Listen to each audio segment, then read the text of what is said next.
बीबी को कोई भाभी मत बोलो, सब बीबी बोलो, सब बीबी को। संदेश को क्या देना चाह रहा है हेमंत सोरेन? यही ना, साला मूर्ख मंत्री है। जब तक शेर खुद अपनी कहानी लिखना नहीं सीखता तब तक इतिहास और कहानियां हमेशा शिकारी की नज़र से ही लिखी जाएगी, जिसमें वे खुद को महान और सही साबित करते रहेंगे। जोहार सभी को।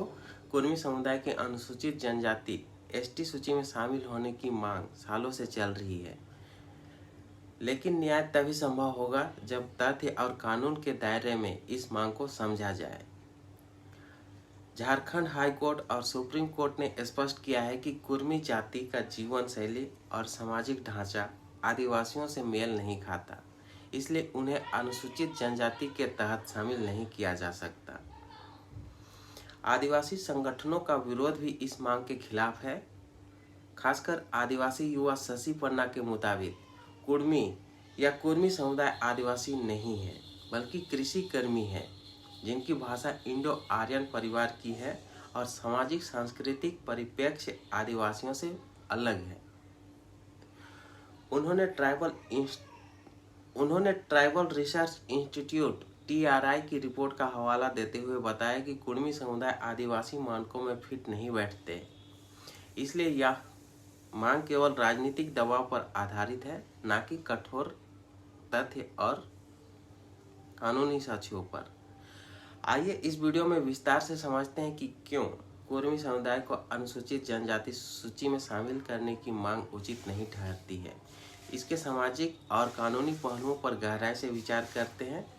कुर्मी समुदाय को अनुसूचित जनजाति ST सूची में शामिल करने की मांग लंबे समय से है, लेकिन कोर्ट ने इसे निरस्त किया है। झारखंड हाई कोर्ट और सुप्रीम कोर्ट दोनों ने इस मांग को ठुकराया है।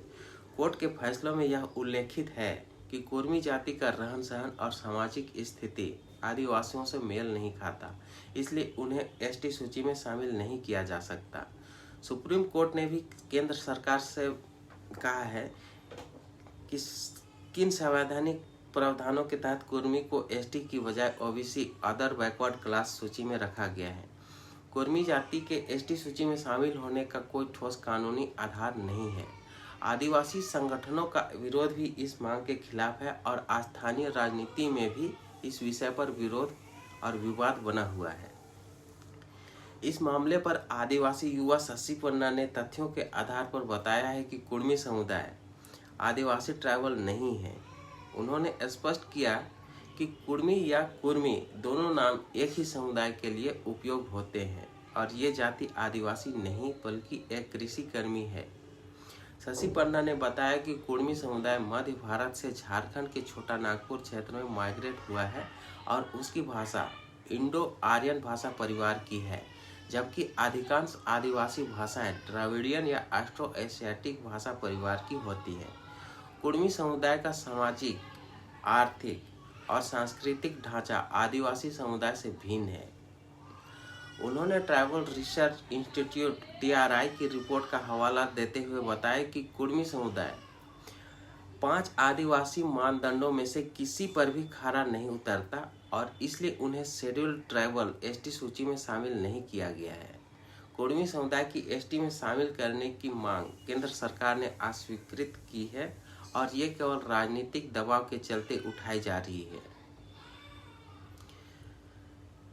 शशि पन्ना ने यह भी कहा कि कुर्मी समुदाय को आदिवासी अधिकारों की मांग करने का लोकतांत्रिक हक है, लेकिन यह मांग तथ्य और कानून के आधार पर होनी चाहिए, न कि झूठे इतिहास और मिथ्या दावों पर। उन्होंने भौतिक, सांस्कृतिक और भाषाई अंतर, DNA टेस्ट और कानूनी प्रक्रियाओं पर भी जोर दिया। कुछ लोग कहते हैं कुर्मियों की जो मांग है उसका विरोध करना गलत है। ऐसा बोलने वाले ये भी तो बताएं कि गलत क्यों और कैसे है। कुर्मियों को ST सूची में शामिल करने की मांग और रेल टेका करना शायद संवैधानिक हो सकता है। कुर्मियों के ST सूची में शामिल होने की मांग का विरोध करना कैसे गलत हो गया भाई? तुम करो तो रासलीला, हम करें तो करेक्टर ढीला। रेल रोकने की बात सही, जंतर मंतर में धरना सही और सोशल मीडिया पर चर्चा हो रही है तो दुर्भाग्यपूर्ण कैसे हो गया भाई? पब्लिक सब जानती है, सब समझती है और जवाब भी देती है। उम्मीद है वीडियो पसंद आई होगी। चैनल पर पहली बार होंगे तो चैनल को सब्सक्राइब कर दीजिएगा और बेल आइकन को ऑल पे सेट कर दीजिएगा ताकि हमारे वीडियो का नोटिफिकेशन आप तक पहुंच सके। मिलते हैं जल्दी किसी और नए वीडियो में, तब तक के लिए अपना और अपनों का ख्याल रखिएगा। जोहार। कि रेल टेका को लेकर के और जिस ढंग से कुर्मी समुदाय को लेकर के टीका टिप्पणी हो रहा है, ये दुर्भाग्यपूर्ण है। और हम लोग ये मान करके चलते हैं कि कुर्मी समुदाय को अपना हक मांगने का पूरा अधिकार है, लेकिन जिस लहजे में निशा भगत जी बात करती हैं, बहुत सम्मानित महिला है। हम लोग चूंकि पार्टी के सीनियर मेंबर है, कभी भी हम लोगों की तरफ से कभी नहीं देखे हो कि हम लोगों ने अपभ्रंशित भाषा का इस्तेमाल किया या किसी को कोई ऐसा बात कहा हो जिससे लगे कि उनको ईगो को ठेस हो या उनके सम्मान में ठेस पहुंचा हो। बट निशा भगत जी जिस लहजे में बात करती है, लहजे पर एतराज है। और किसी को चैलेंजिंग टोन में बात करना हमको नहीं लगता कि सभ्य समाज में ये शोभनीय है, ऐसा नहीं करना चाहिए था। आप उभरती हुई एक आदिवासी चेहरा है, हम लोगों ने भी मंच दिया, आपका बहुत सम्मान है। आपका चेहरा बनाने में पार्टी ने सहयोग किया था, आपका तलखी पार्टी को खल रहा है, ये चीज ठीक नहीं हुआ। लेकिन उसका बीबी को कोई भाभी मत बोलो, सब बीबी बोलो उसका बीबी को। संदेश को क्या देना चाह रहा है हेमंत सोरेन? यही ना, साला मूर्ख मंत्री है, मुख्यमंत्री नहीं है, सीएम है ना, चीफ मिनिस्टर नहीं है।